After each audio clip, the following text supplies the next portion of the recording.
स्वामी। राधा स्वामी दयाल की दया, राधा स्वामी सहाय, राधा स्वामी।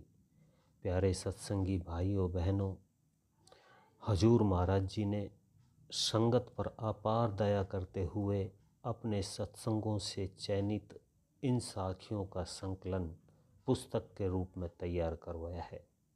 आशा है कि अध्यात्म प्रेमी इसे पढ़कर सुनकर लाभान्वित होंगे।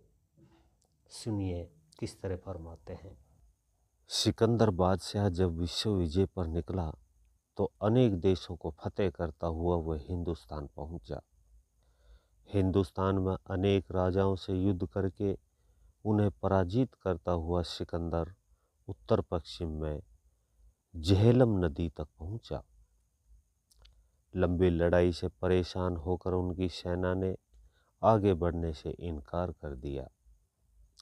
किसी ने सिकंदर को बताया कि आपने जो अनेक ये देशों को फतेह करके उनकी दौलत लूट लूट कर अपने खजाने भरे हैं, हिंदुस्तान में तो ऐसे ऐसे संत महात्मा हैं जिनके आशीर्वाद मात्र से आप 3 लोक के बादशाही हासिल कर सकते हैं। उन संतों के पास अमी के कुंड भरे हुए हैं, जिनकी एक बूंद का पान भी आपको सदा के लिए अमर कर सकता है। अब सिकंदर ने ऐसे महात्मा की तलाश शुरू कर दी। काफी समय तक वो इधर उधर भटकने के बाद अंत में उसे एक महात्मा मिला, जिसने उसे अमी कुंड का पता बता दिया। महात्मा ने उनसे कहा कि यदि तुम उस अमी कुंड को पालोगे तो उनके अमृत की केवल एक बूंद का पान तुम्हें सदा के लिए अमर कर देगा। सारे इस संसार पर तेरी हुकूमत हो जाएगी और तू सदा जवान रहेगा, कभी बूढ़ा नहीं होगा और न कभी मरेगा। बहुत तलाश के बाद आखिर सिकंदर को यह अमी का कुंड मिल गया। अब उसमें से अंजलि भर के जो ही सिकंदर अमृत का पान करने वाला था, उसकी दृष्टि पेड़ पर बैठे एक पक्षी पर पड़ी।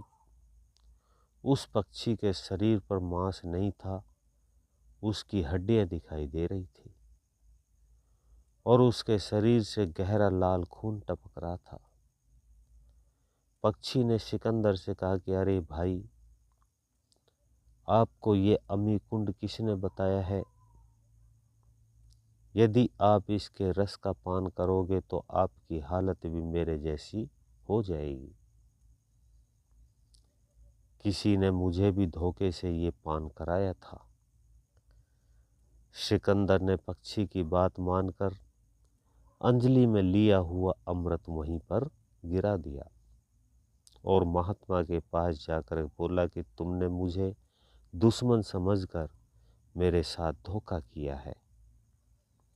तुमने मुझसे कहा था कि अमृत के पीने से इंसान सदा के लिए अमर हो जाता है, सदा जवान रहता है और कभी नहीं मरता। मैंने उस अमृत का पान किए हुए एक पक्षी की हालत देखी, उसकी हालत मुर्दे से भी बदतर थी। महात्मा ने कहा कि इस अमृत का पान तेरे नसीब में नहीं लिखा था, मैं क्या कर सकता हूँ।